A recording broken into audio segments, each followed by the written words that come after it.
Desktop POV. So, pagdating po natin sa homepage ng Shopify, ito po agad na makikita nyo. Ngayon nandito po tayo sa homepage. Makikita nyo po yung aming mga featured product. Okay. So, nasa homepage po tayo ngayon. And nakikita na po agad yung mga featured product. So, when we click the shop all, makikita po natin yung mga product ng masinsinan. Nakita po natin, meron din pong mga promo na nakalagay dyan. Like this one na $4,999 yung original price, pero binibenta po namin ng $2,999. Ito po ay Attack on Titan action figure para sa season 5 po.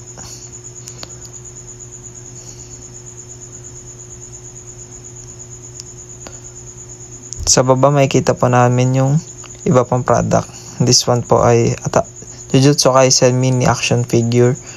So, pwede pong mag-add to cart. Kahit ilan po ang pwedeng add to cart. Pwede ring mag-pay now with PayPal. So, pwede po may mga options po kung alin po yung product na bibilin nyo. Sa baba po makikita po natin yung suggestion para sa email. So, punta po tayo sa ating cart. Yan, dyan po tayo mag-check out. Pag mag-check out po tayo. Yan, dyan po yung search bar ng aming shop. Makikita na po yung mga products namin. So, back to homepage po. Yan po yung overall point of view kapag desktop yung gamit. So, yan po. May contact po para sa mga suggestion and inquiries.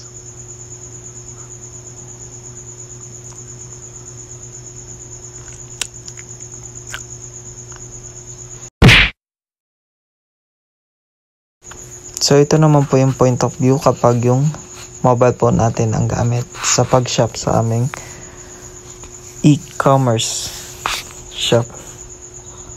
So, ito na po, nasa homepage po tayo ng aming shop. So, Action Fanatic. Makikita po natin featured products and featured items. Agad ay bubungad sa atin. So, pag pinindot po natin yung shop all, ito po yung lalabas. Pupunta po tayo sa products na available. So, makikita nyo po yung ating Attack on Titan siya po ay naka-sale para mabilis po ma-appeal appeal po siya sa mga customers. Meron pong iba't ibang variety, iba't ibang character ng action figures. Eren Yeager, Mikasa, and Levi Ackerman. So, kita po natin, $2,999 na lang, dating $4,999. Makita rin natin yung other products na binibenta po namin, which is yung Jujutsu Kaisen mini action figure. So, pag click po natin, pwede po natin ilagay sa cart. Pwede po tayo mag-add to cart kahit ilan po. Makikita po natin, may mga features na available. Pwede Geto, Toji, and Gojo po. Yan po yung mga available na products.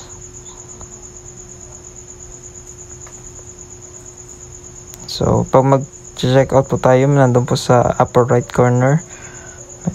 Yan po yung paano mag-check out. Sa upper left corner, may kita natin home, catalog, and contact para sa iba't ibang purposes. So, punta po tayo sa contact. Diyan po tayo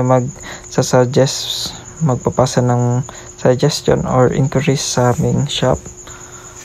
So, punta po tayo sa homepage. Diyan meron pa rin po siyang email sa bottom part. Sa catalog, nandiyan po yung mga products. So,